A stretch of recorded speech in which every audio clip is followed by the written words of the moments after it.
Thomas was alone. Wow, a weird first thought to have.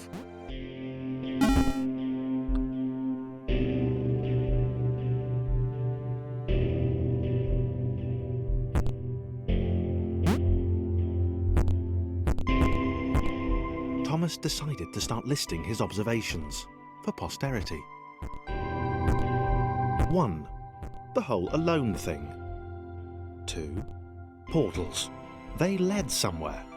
He'd yet to work out where. 3. Falling. Thomas was absolutely fantastic at falling.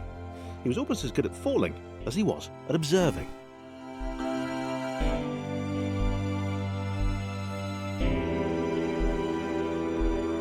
Okay, interesting. Thomas couldn't fall past this block.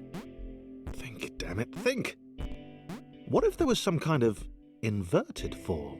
Some way to... what's the word? A big jump. But Thomas noted there was no real danger in missing it. The world didn't want him to fail here. It was pushing him, but gently.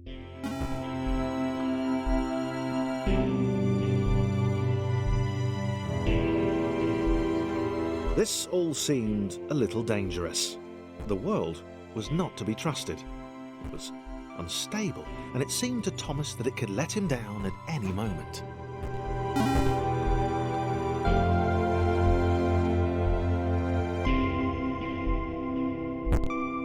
Thomas wondered whether the portals were actually taking him anywhere. He felt like he was making progress, but there wasn't really any way to know. He seemed to be moving predominantly up and to the right, which might, or might not, be important.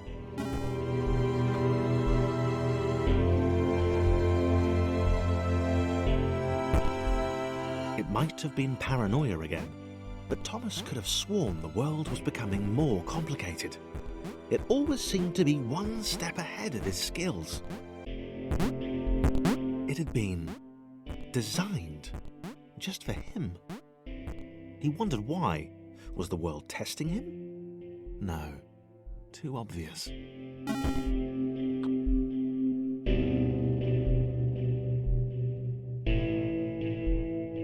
Something about the boiling, toxic, glowing water intimidated Thomas.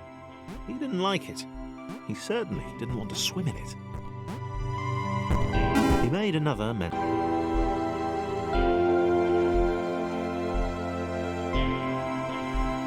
The loneliness was getting to Thomas. No amount of observation or obsessive note-taking could combat that.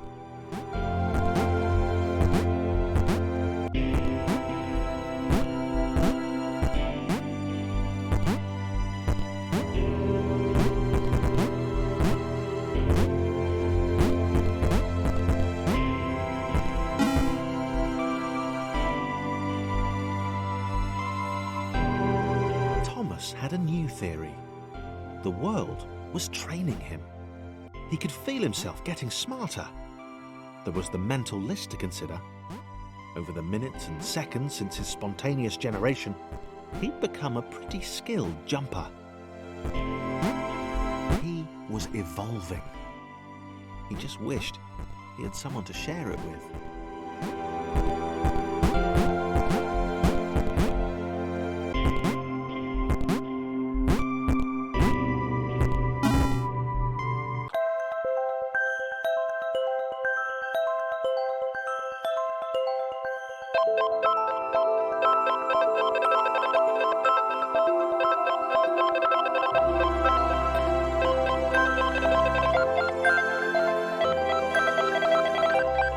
Chris took an immediate and deep dislike to the skinny red rectangle. Who the hell did this Thomas think he was?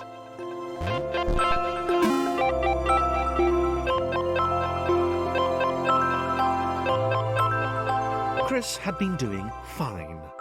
He wasn't the highest jumper, but he'd held his own. He'd even been graceful at times. Well, not actually. Not technically graceful, it's probably the wrong word, but, you know, fine. There was that skinny little runt leaping about like he owned the place.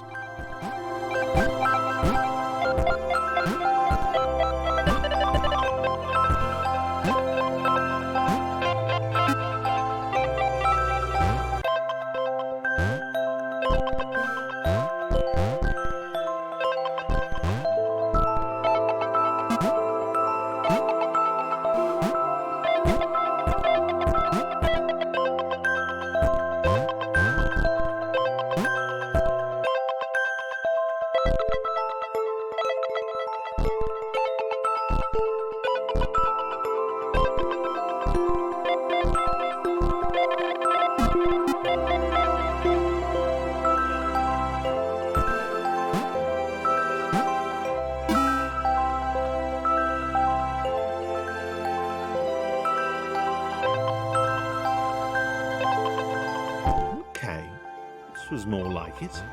A glowy white thing. Only Chris could get to it, which of course made it all the more enticing. What would it do? What new opportunity might this switch open up to him?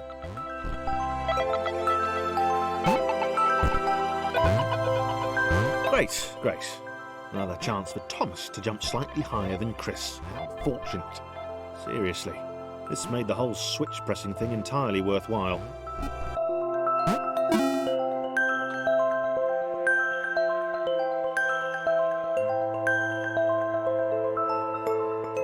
Was this good? Because on the surface, it did not seem good. Chris was pretty scared. Little Red seemed fine, happy to be on his merry little adventure. Chris couldn't shake the feeling that things had taken a significant turn for the worse since Thomas had joined him. Sure, he'd been able to piggyback his way to ever so slightly higher platforms, but where had that got him? Well, to ever so slightly higher platforms, which was sort of his point.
Chris stared at Thomas with pure hatred. He seemed so very happy at their situation. Friends together, a brave fellowship of quadrilaterals on a quest for greatness. That would be fine. But it was all the obvious observation that Thomas was doing which grated. Every time they saw something vaguely new, Chris would hear a satisfied little from the vaulting idiot. He hoped the next portal would split them up, if only for a few levels.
John knew. He knew that this was his chance. A moment to shine. This was game day.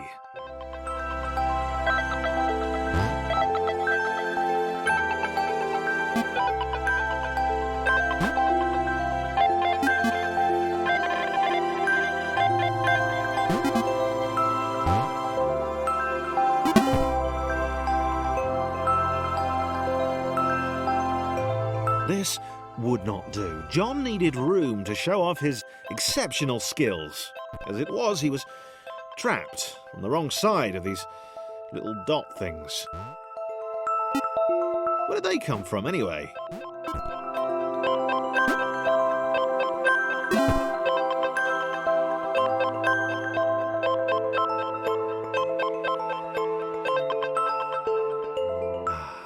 John inhaled the air of the open space, and it smelled of awesome. Time to flex those muscles, to put his training to use, time to show those little dots how it was done. John decided to press the switch to let the little dots catch up with him. John cared for his new allies. You could tell from the sympathetic expression he'd practiced in the mirror all these years.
John was happy to keep helping.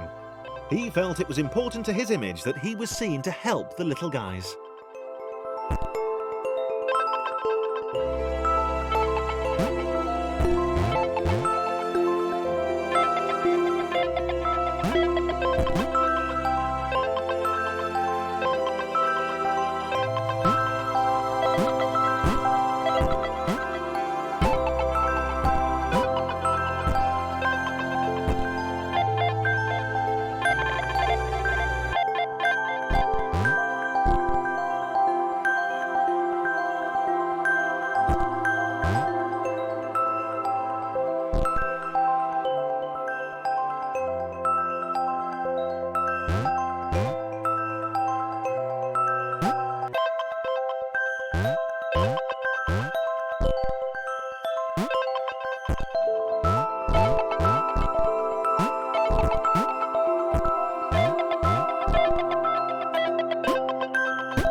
He didn't mind them so much either.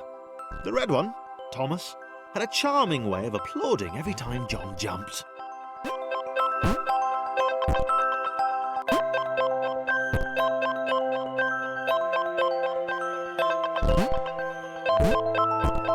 The angry orange one was less immediately likeable, but his unremitting cynicism and tutting amused John.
This was interesting.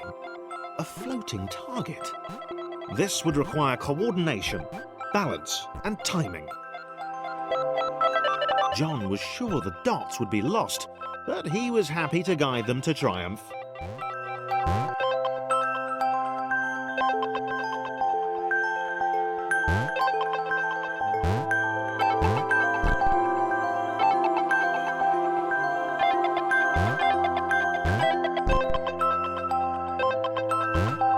Maybe that's what the dots were for. They were there to extend John's reach, to make his performance even more impressive. John liked the thought. He decided to keep them.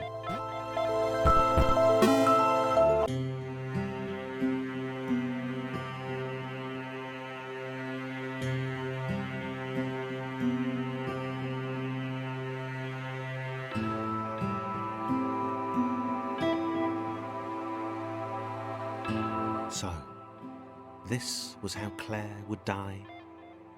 She knew it would happen eventually. She was rubbish at jumping, and she moved slowly. She felt a little like her continued existence was breaking some kind of natural order. The crumbling pillar was a dramatic death, she supposed. Wait, what? Claire couldn't shake the feeling that she was not, in fact, dead. It was at that moment that Claire realised she had superpowers.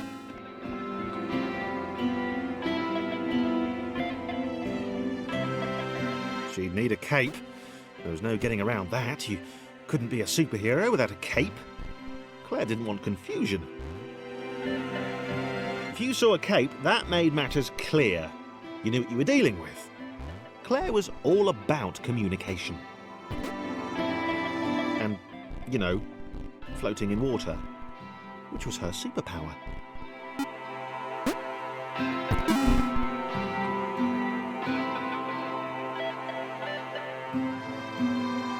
All right, fear not, my skinny friends, for I am Claire, and I will save you. Claire needed to come up with a superhero name as soon as possible. Claire was rubbish.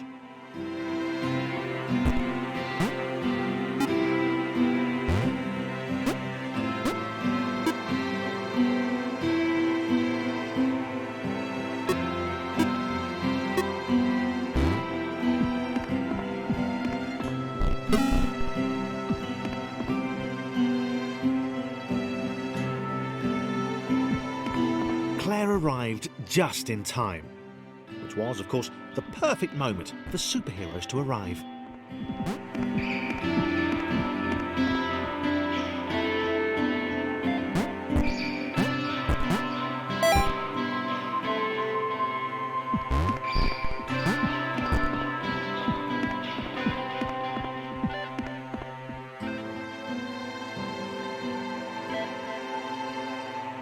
As the water began to rise, Claire vowed to save this little rectangle in as many restarts as it took.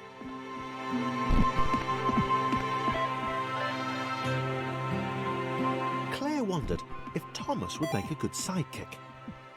Or was she more the lone avenger type? She'd like that. The sole hero in a world of rectangles and conveniently placed pools of toxic water.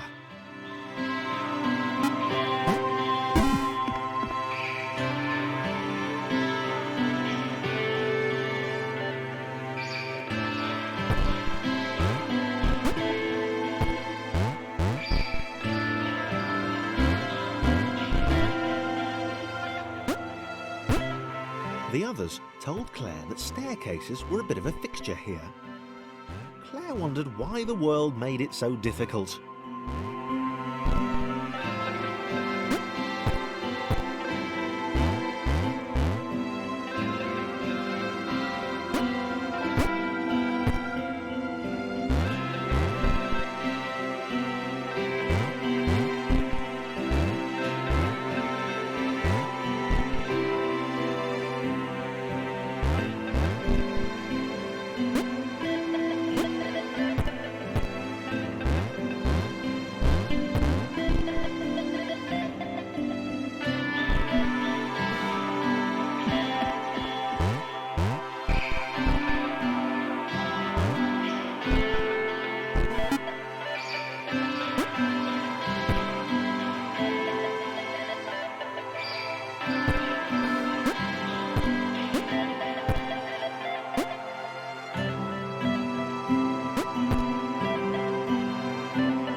Probably needed a nemesis, a villain who would show their true colours at the worst possible moment, hurting all she held dear. Chris was the most obvious choice. He seemed stroppy enough, and his jump was so pathetic that it conveniently avoided Claire's insecurities. Yes, Chris. Diabolical Chris. The fiendish Christopher.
Wait, where had Chris gone?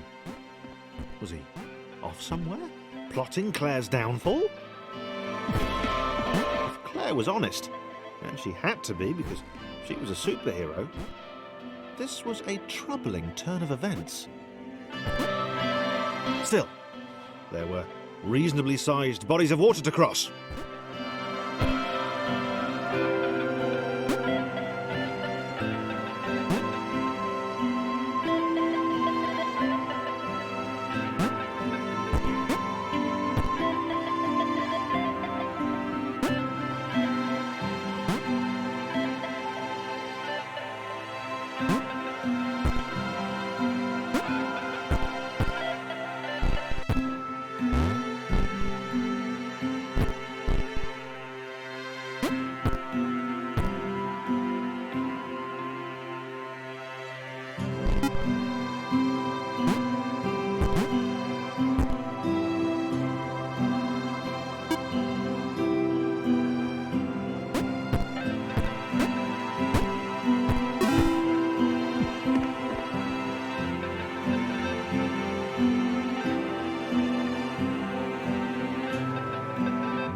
platforms over water, eh?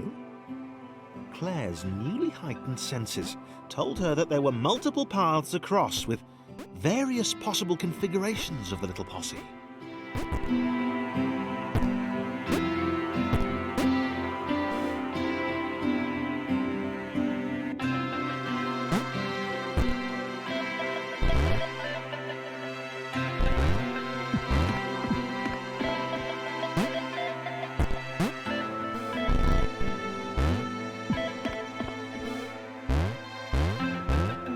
They were doing really well. Claire hoped she could get them all across. John was fully aware he could do this alone. Thomas hoped he'd never have to.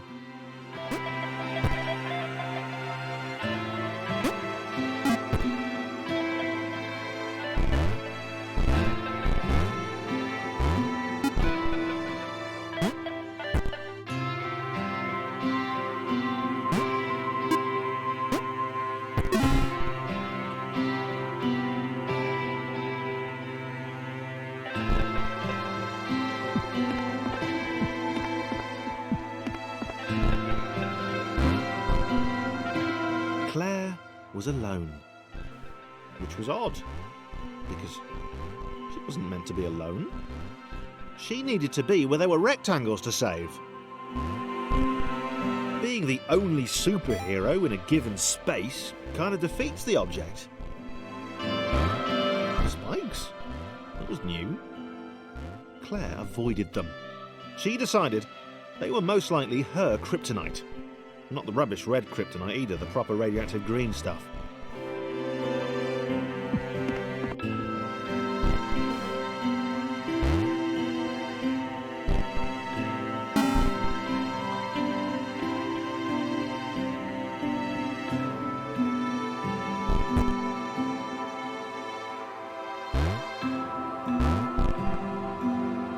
Wow. Deja vu.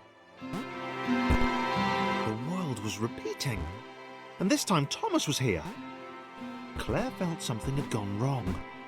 There was a disturbance in the force. Something had altered the matrix. The world was reacting to their progress. It was amassing its forces. It was plotting against them. Claire finally had a nemesis.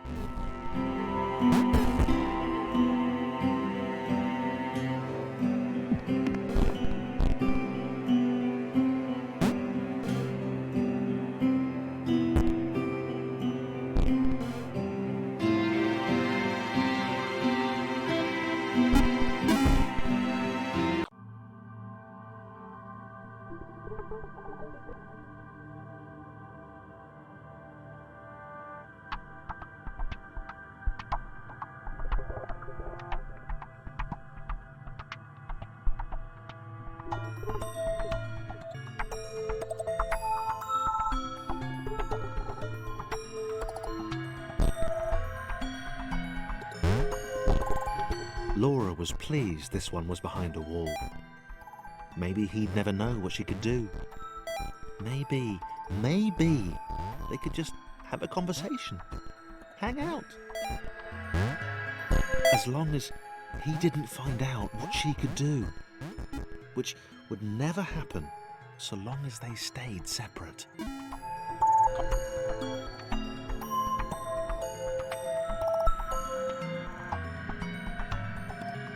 Laura didn't have time to worry about the ominous pixel cloud. It had been following her for some time, and it had kept itself to itself until now. More important,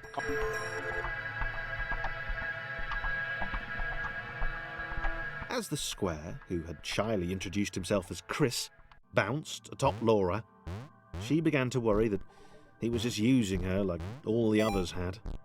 They'd all bounced too, and then they disappeared when her back was turned. Only the ominous pixel cloud ever remained, looking a little bigger and a little less hungry with every disappearing friend.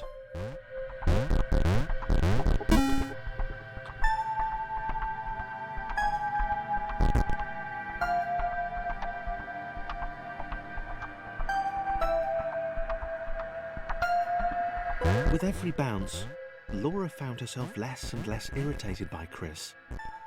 She started to miss him when he wasn't there, on another platform or something.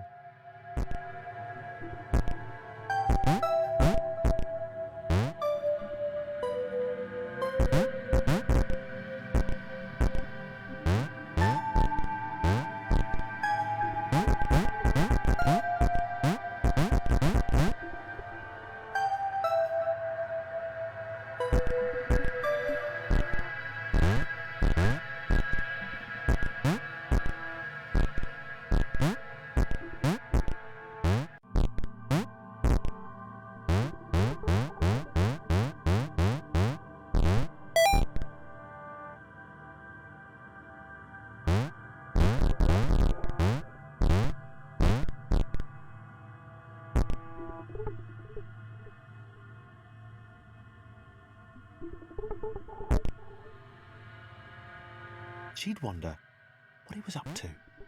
Was he missing her? He wasn't saying very much.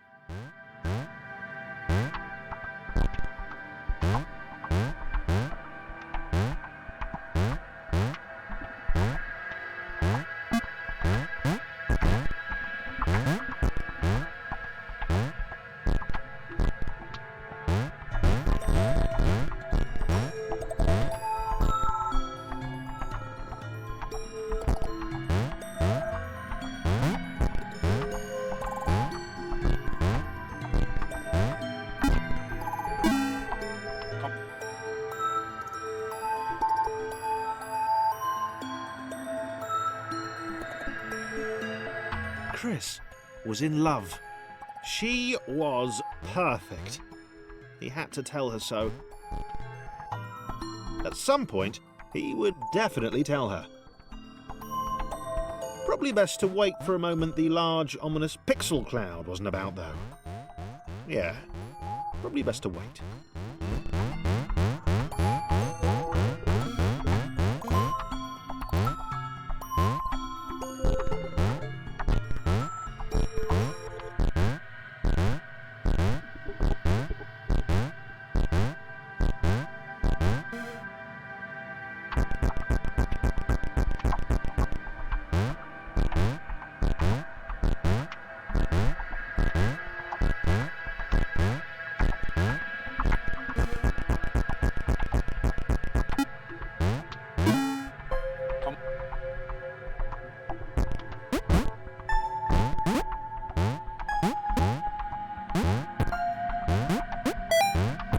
Chris was massively disappointed to run into the gang again.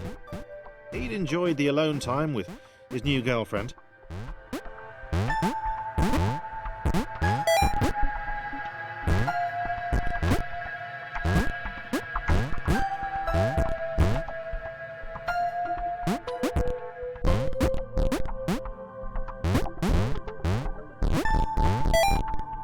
Was it too early to refer to Laura as his girlfriend? Only if I say it out loud, he told himself. He didn't want to scare her off.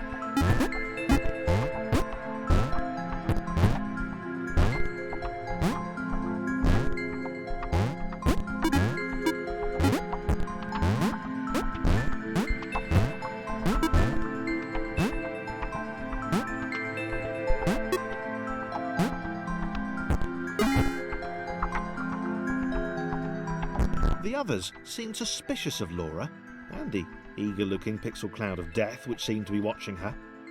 Sure, they'd use her inherent bounciness to reach slightly higher jump points, but they wouldn't strike up a conversation with her. Chris found them rude. Rude, and always there.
The others wouldn't drop it.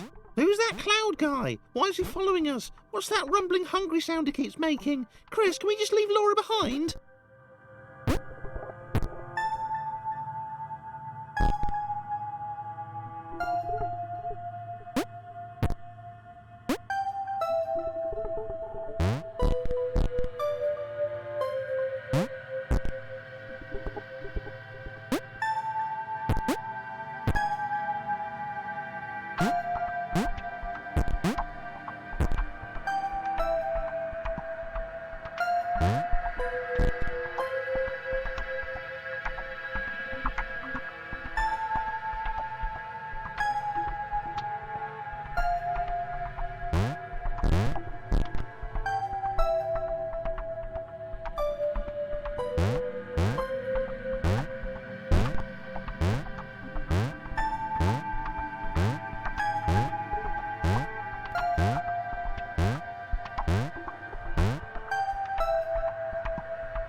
Rude.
Laura liked her new gang.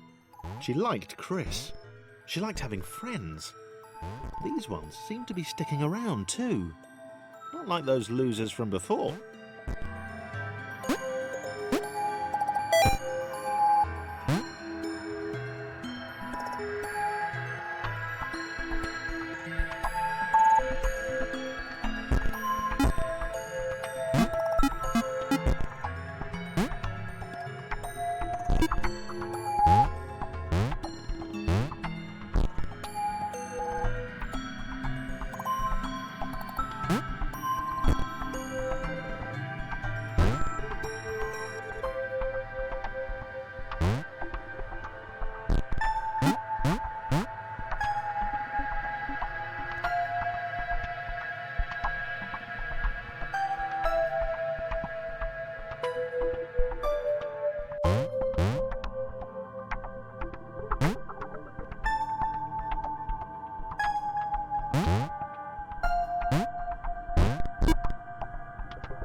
The pixel cloud was getting closer. It was spending more and more time hovering around. Laura could tell it was making the others uncomfortable.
Did not like the cloud.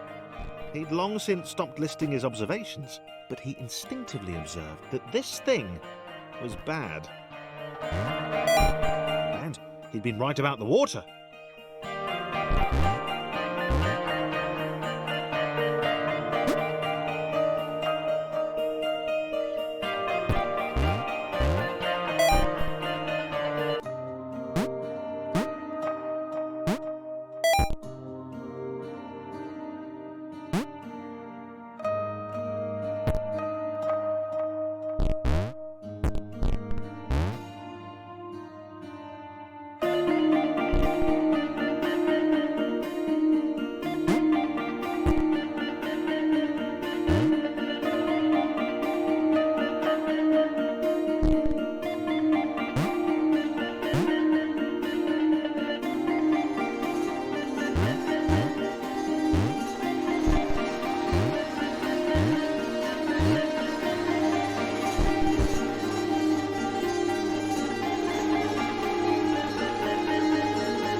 could tell Chris was in love.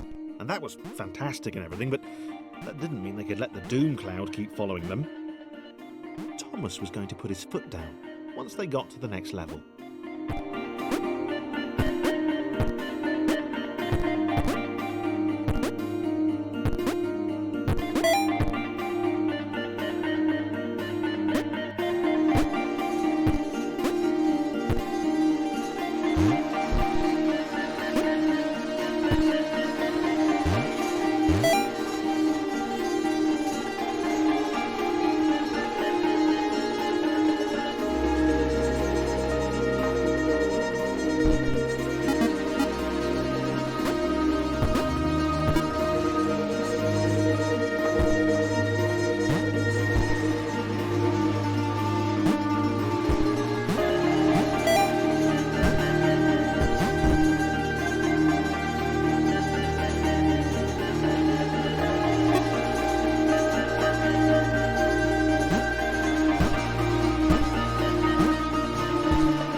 Chris missed Thomas. Wow. Did not see that coming. He felt a little guilty too. Without his love for Laura and subsequent reunion with the guys, Thomas would probably still be with them.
Chris wondered if Thomas was still alive somewhere.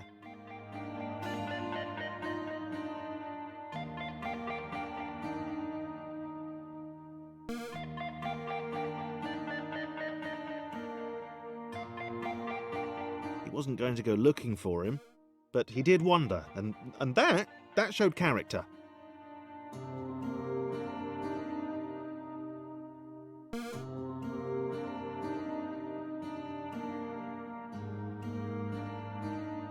Probably.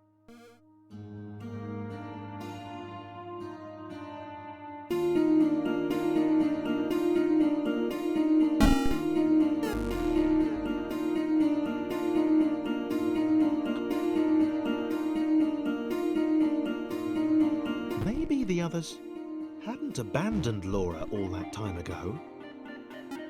it began to dawn on her that she might not be the tragic victim she'd always assumed.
Laura had been the bait.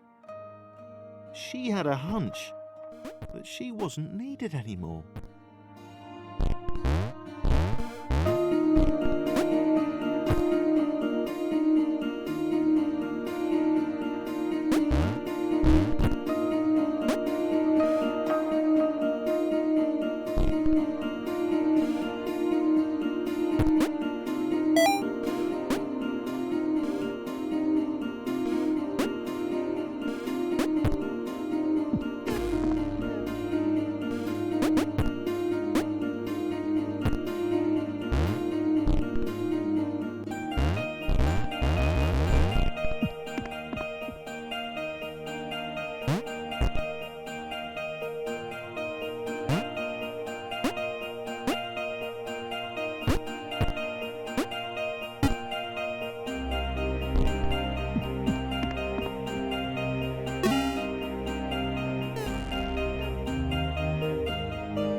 John looked at Claire. It was just them now. She muttered something under her breath about a vow of vengeance. He didn't see the point. Fighting that thing seemed to be a pretty futile idea.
They struggled to get to the next portal. John hoped that he would be the next to get eaten. He didn't want to be alone.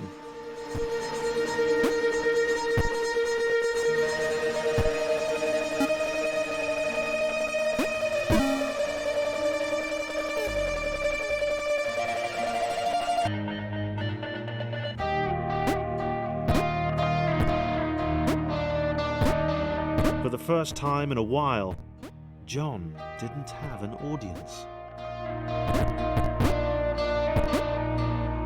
He was alone.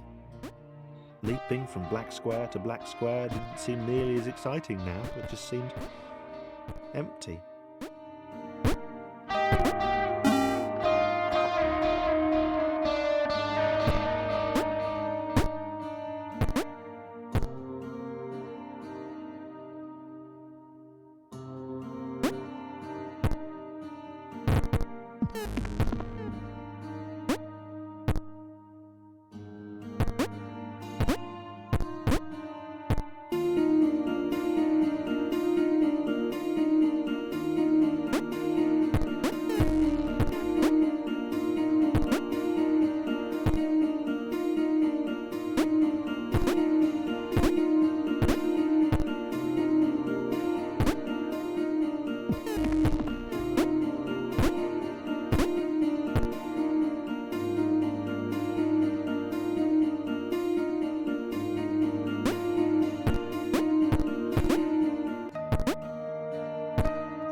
John gulped.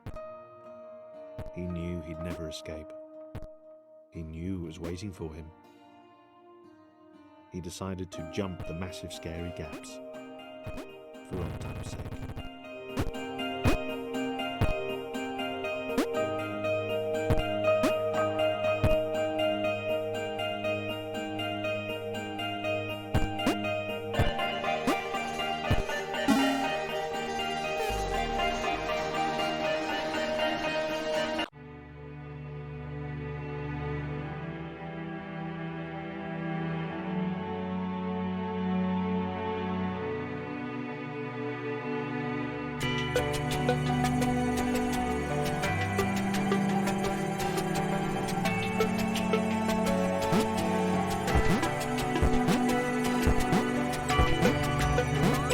James had always been different. And not different in that kooky, OMG, you've totally got to meet my mate James, he's literally insane kind of way.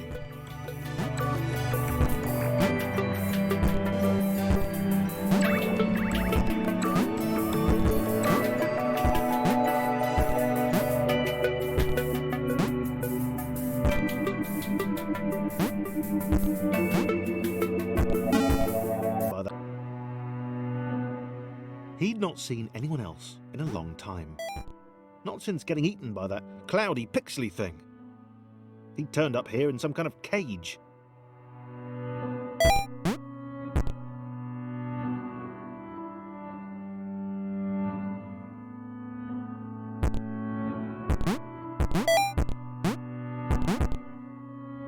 He'd gotten out, but it had taken a long time.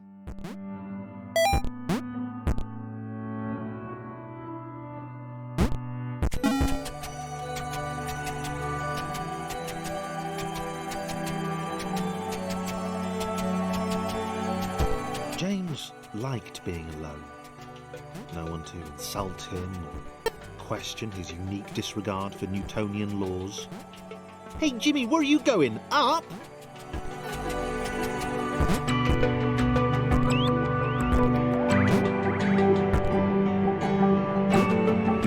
Idiots.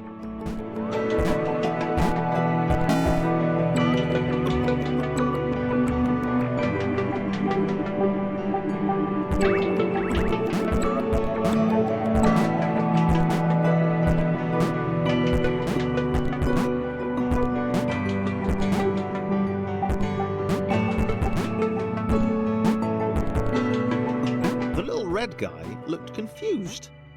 His cage was a lot smaller than James's had been. James decided to find a way to help. Maybe they'd be friends.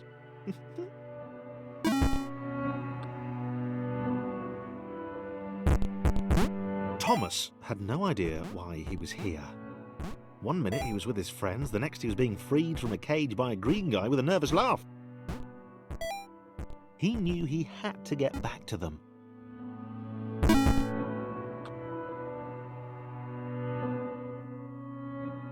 His turquoise hero seemed uncomfortable. Thomas imagined he'd feel the same way if he fell upwards all the time. If he didn't know better, he'd have thought James didn't want to meet everyone.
This was working.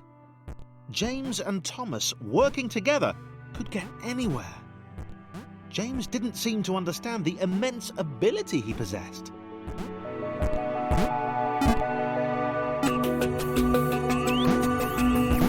Thomas wondered why the cloud thing had brought them both here.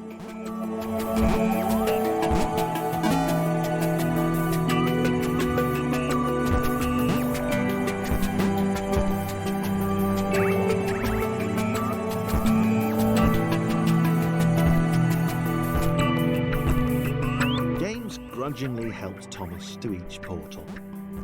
He knew that eventually they'd find the others, and then he'd go back to being the weird one again. He decided to enjoy the time they had left.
did Thomas even want to spend time with James? Was he not repulsed by his weird colour?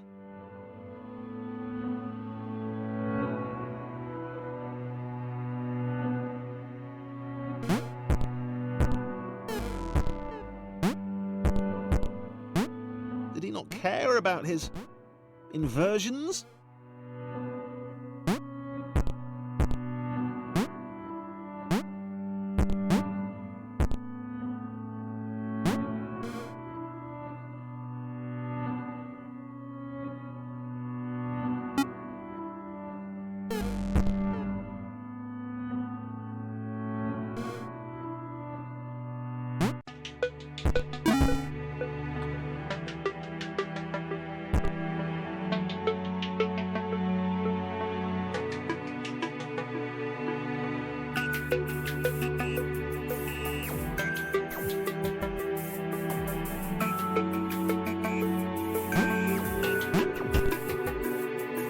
James was having fun for the time being.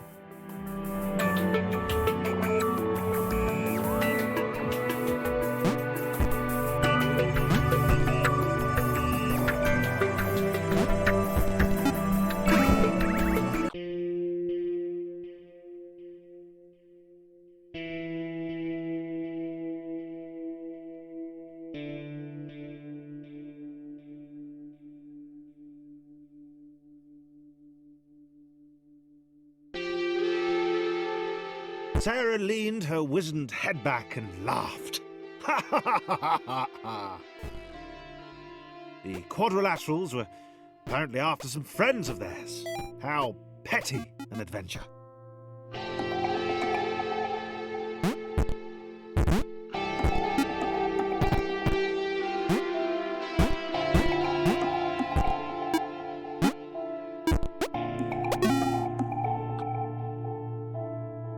She spoke, in terms she could only hope they might understand, of the fountain of wisdom, a channel through which all data flowed.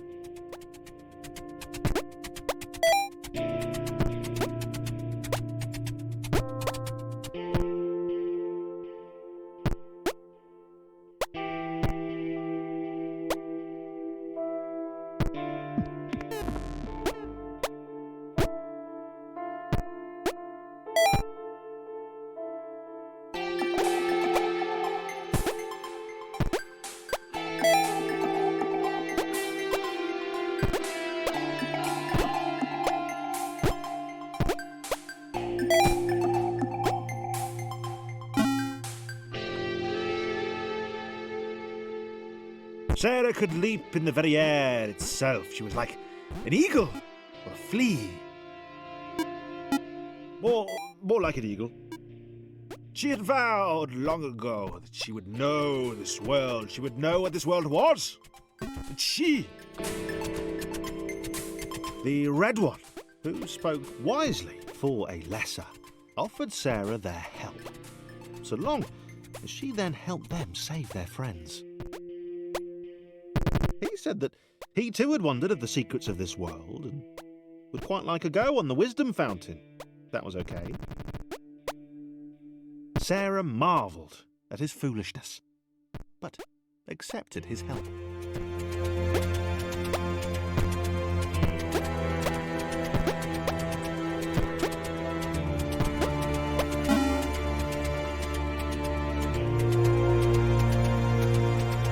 Sarah wondered at the possibilities of the outer world.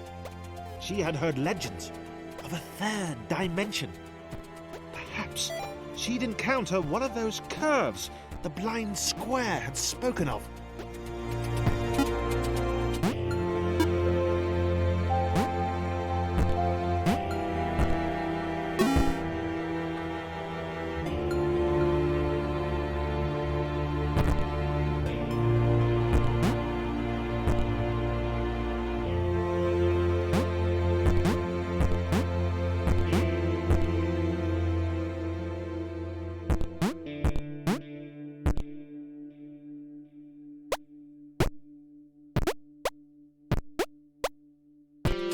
A single jump each? These were truly weak creatures. They possessed heart, though.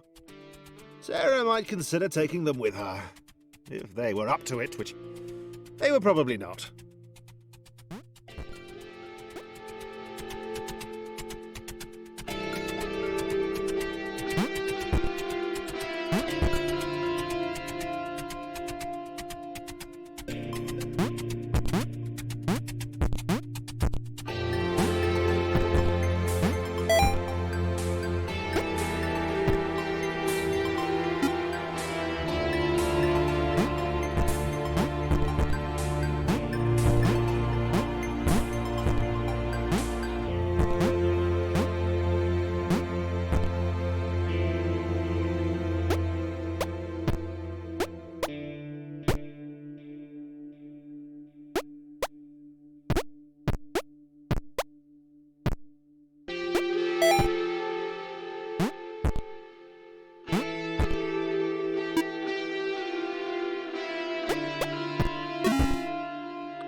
They were close. Sarah sensed the presence of the fountain. Just one more portal to go, and then she would have the knowledge. And then escape.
Thomas looked at the glowing beam. That list he'd been writing seemed pretty petty now. This? Well, this was all knowledge. All of it. Right in front of him. He was sorry Sarah couldn't step into it too. He could tell she felt the same way. From the shouting. And the screaming.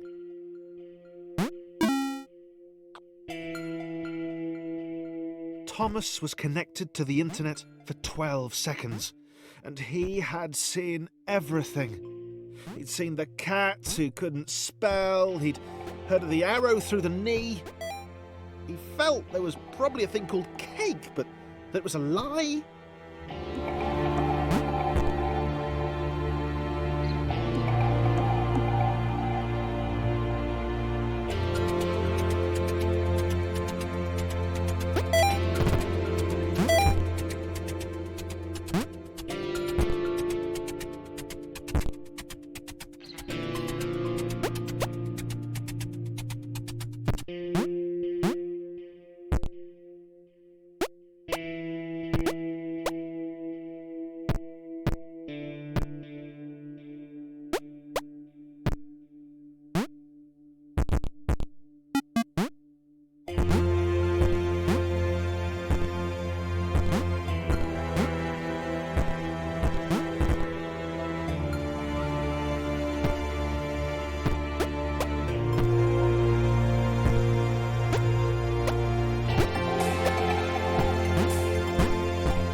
They were.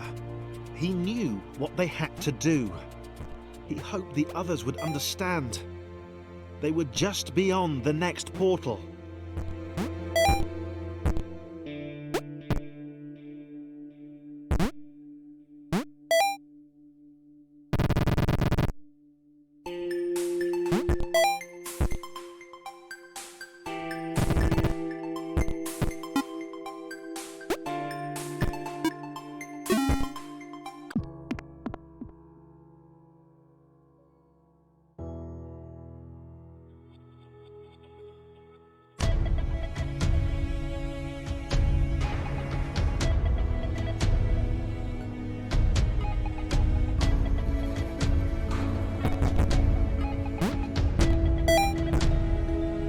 Thomas knew they couldn't escape.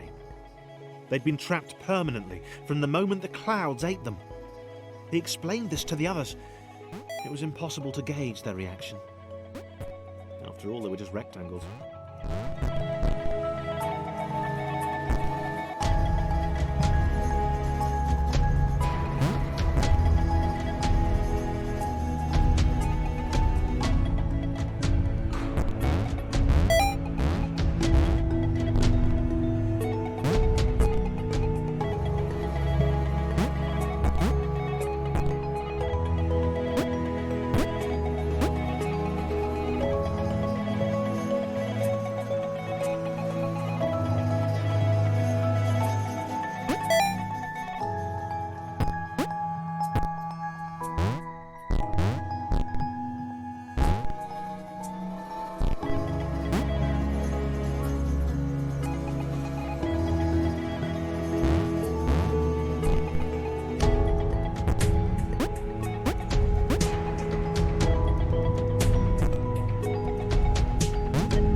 Sarah was deflated.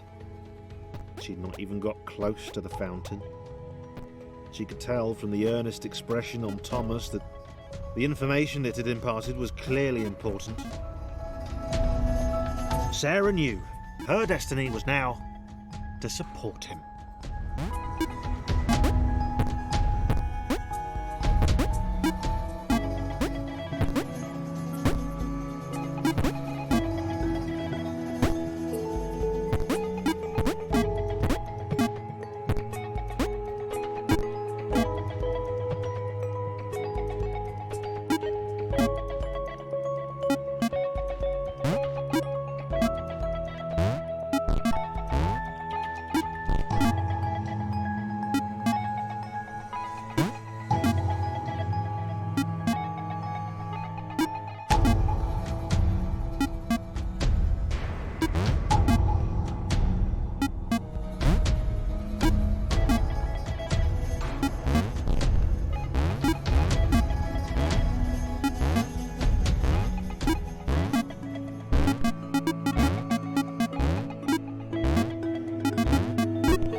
Claire could not accept that this had all been futile. She was a superhero.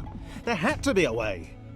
Not for her to get out, Red had been pretty clear on that, but there must be thousands of other AIs up there, unaware of their situation. Was there a way to help them?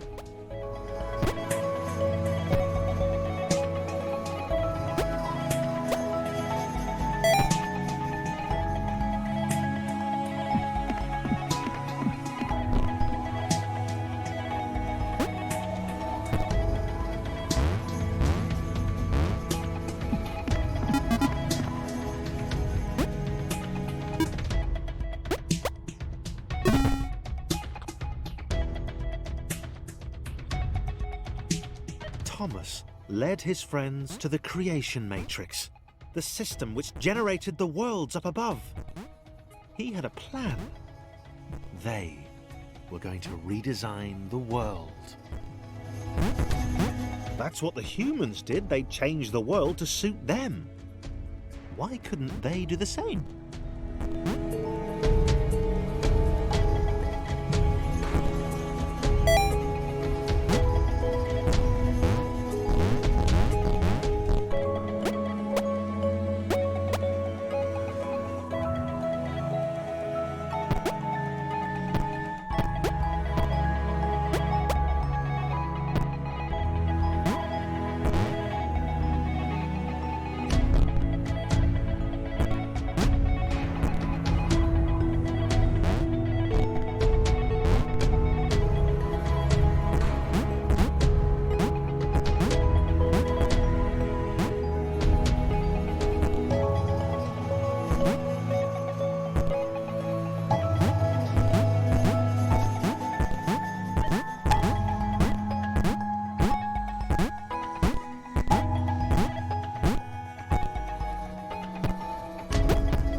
Chris was sceptical.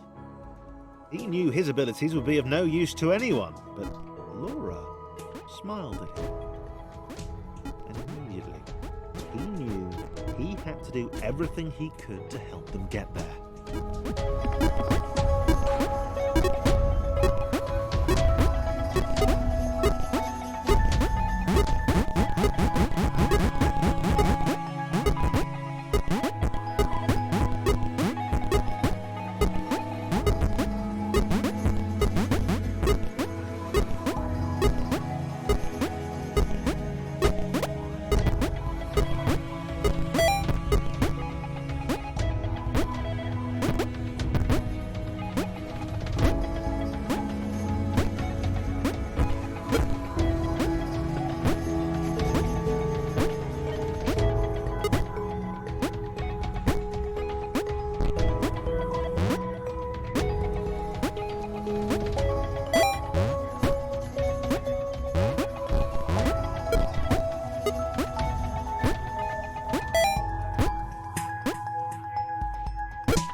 Laura had been born special.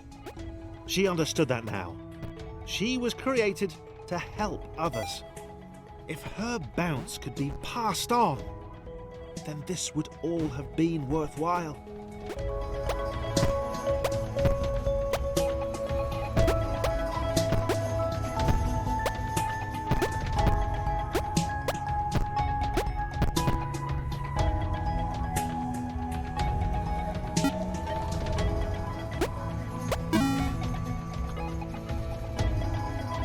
Thomas liked the idea of being an architect. He wanted to modify the world to help others. He was sick of these contrived spaces, these intentionally obtuse paths and puzzles. He'd do things differently. He'd empower the AIs above.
John's massive jumps were dwarfed by Sarah.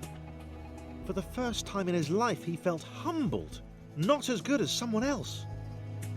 He realised that he wanted to make every AI up there feel as heroic as he had. He liked the sound of that.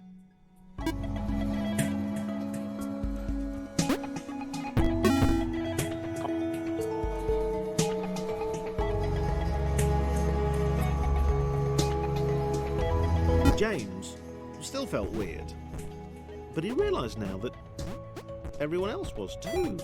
They were a crew of weirdos. Weirdness that would save all the normals up above. The other AIs would escape and it would all be down to 7 rectangles with very different relationships to gravity.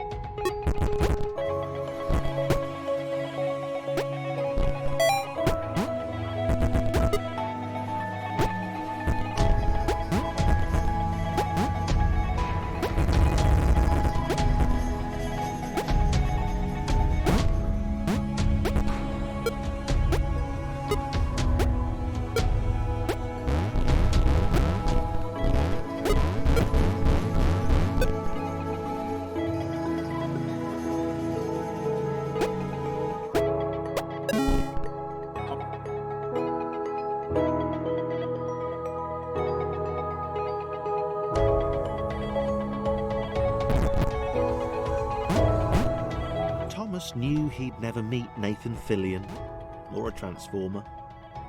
He'd never get to visit Gotham City or eat at Moobies. It didn't matter.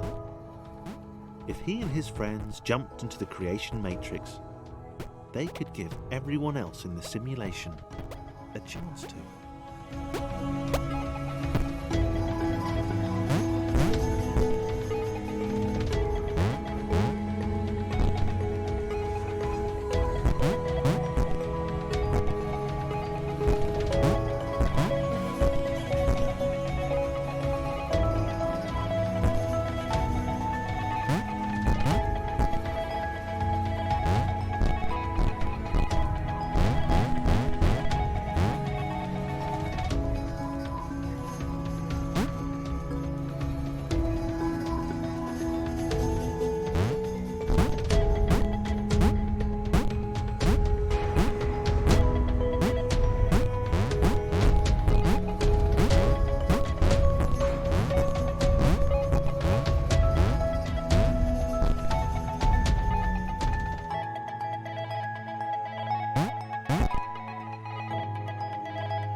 Something change beneath his feet.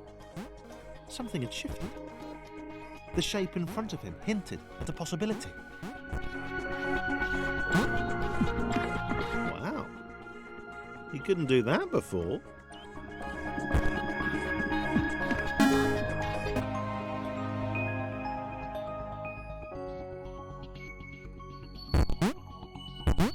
Joe was happy.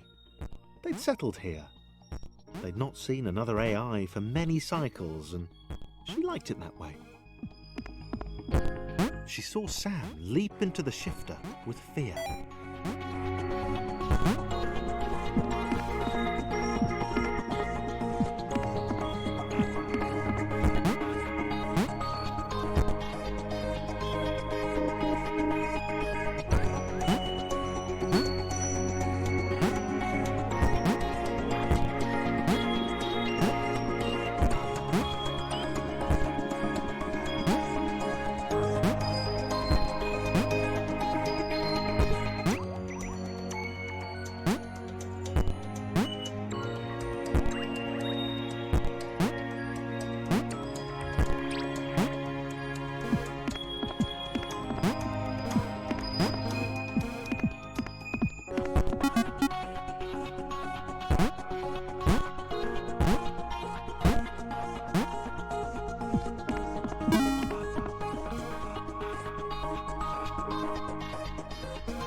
Couldn't work it out. Why was the world letting him do this? It was dumb. It was awesome, obviously, but why? They seemed to be leading him up, and to the right.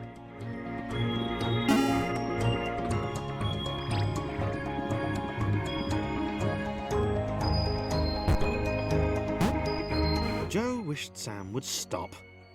This was just like the time with the pixel clouds. They hadn't seen any for a while. He was always running off like this. Sam was sorry, and he tried to calm Joe down. He couldn't explain why he felt this way. He just knew that there was somewhere else he should be.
Felt it.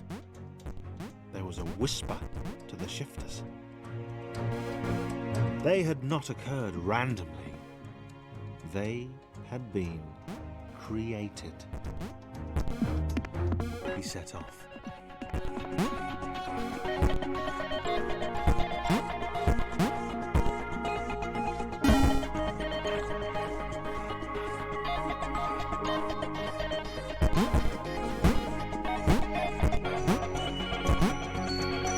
Gray listened to the old man. The shifters had been placed in the world by the architects, AIs who sacrificed themselves to fuel their escape. There was an outer world, a world beyond the confines of their universe. Up and to the right.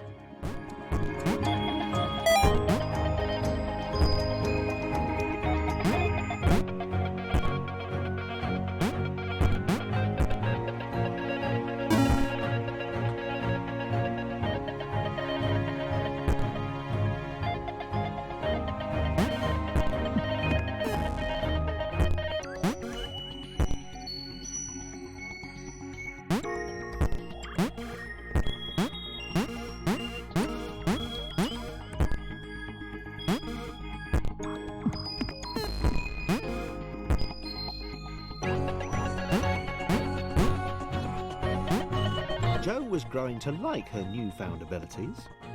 Maybe Sam had done the right thing after all. It was getting a bit chilly though.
Gray had left the old man behind.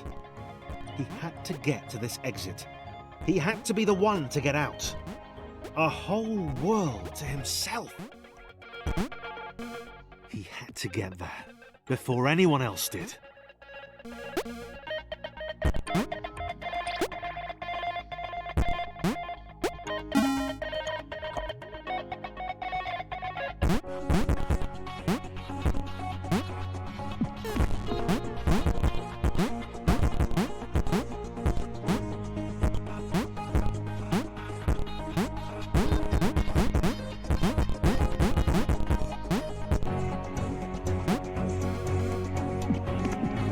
Paul cursed Gray. He should never have told him. He had to get to the other AIs of the world, warn them about Gray. Stop him.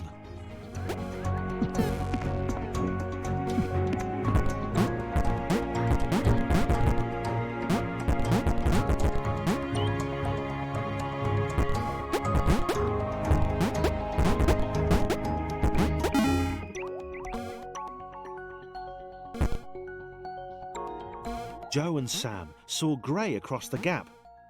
He waved them over. He seemed, well, nice.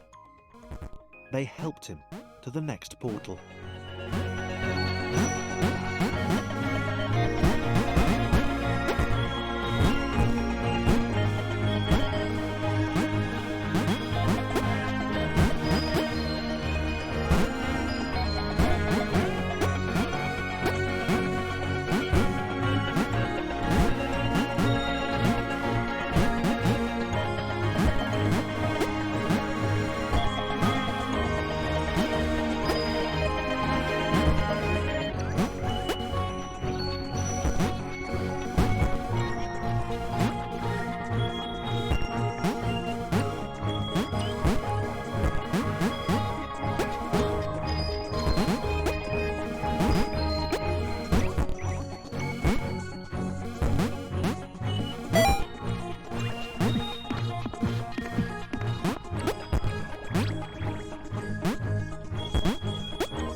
Team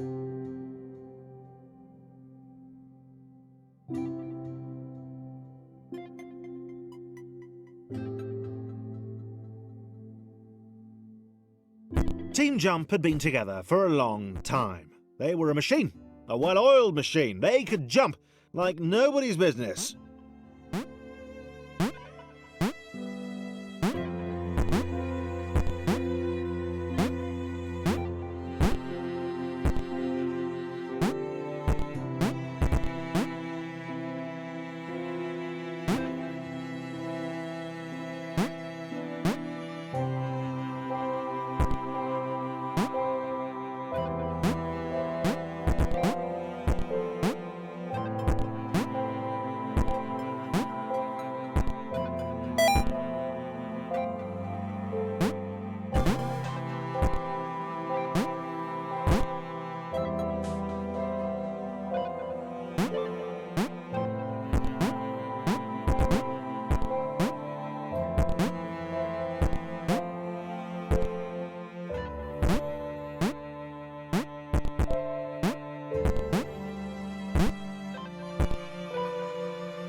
They thought as one, they acted as one.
Paul bowed before the team. He begged them to help. He told them of the outer world, of the cats who couldn't spell, of the liar, Grey. Up and to the right, they answered in unison.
Gray, Joe and Sam continued moving upwards.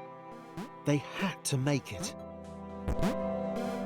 Gray had told the couple he was looking for a lost friend. He'd made something up about being alone on a quest for lost allies. They had eaten it up.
The team, along with their spiritual leader Paul, worked their way right.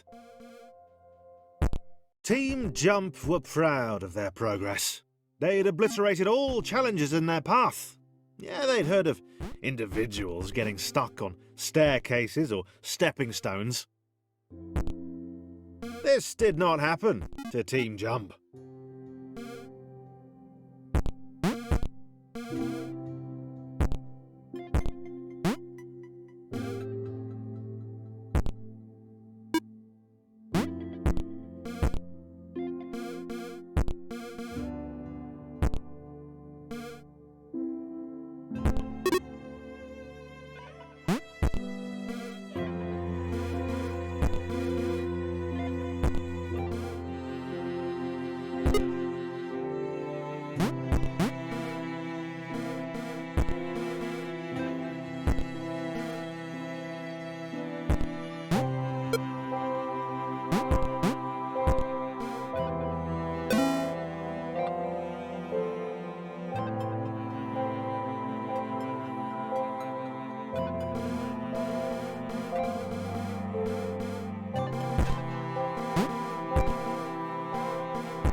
Gray could tell they were nearing the exit portal.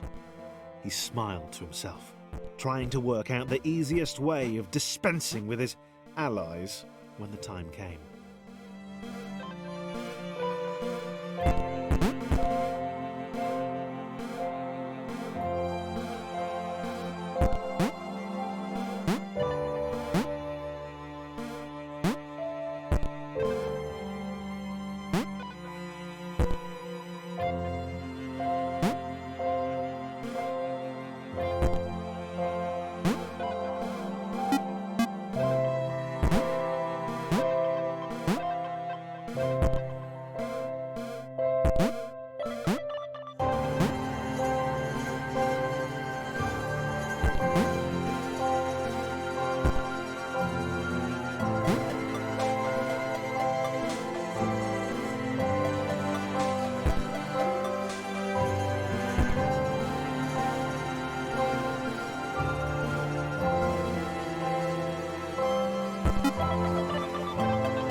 Team Jump saw the others beyond the wall. They were doing well. Paul tried to shout a warning, but they couldn't hear him. Gray counted 5 in Team Jump. He could take them.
Sam was worried at how silent Gray had become.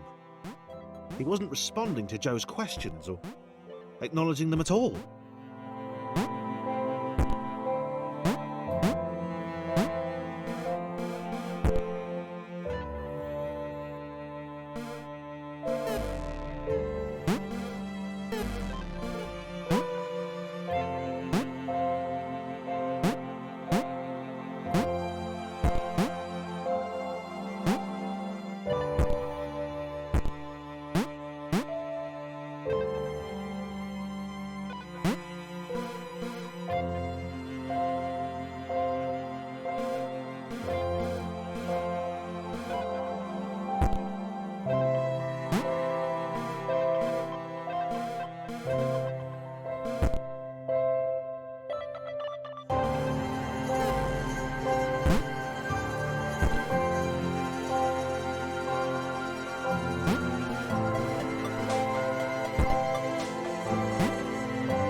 Trying to save his friends?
Paul knew the path ahead wasn't safe.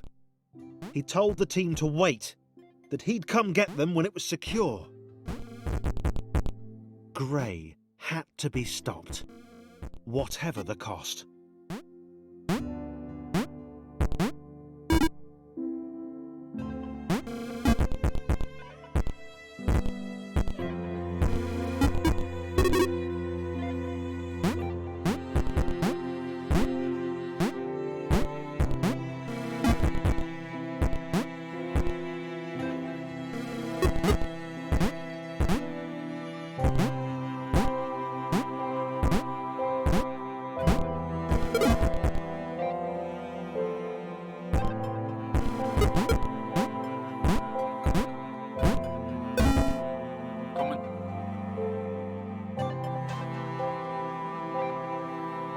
The pixel cloud had been separated from its allies for some time. She'd not heard the order to retreat. She was shocked by the appearance of the 4 aberrations below. The old one seemed to be leading the liar to an outcropping. It was within her reach. She could remove them both. The couple could wait. They weren't going anywhere.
Joe and Sam ran.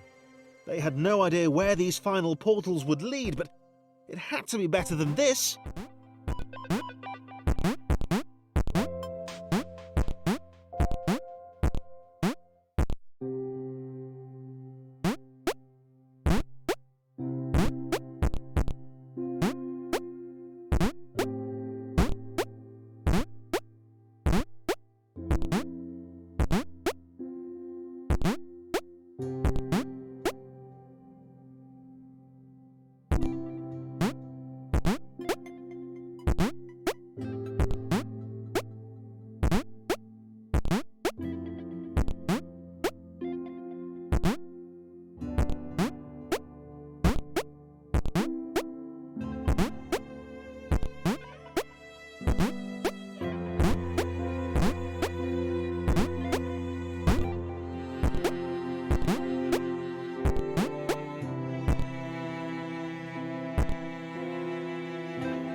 They leapt.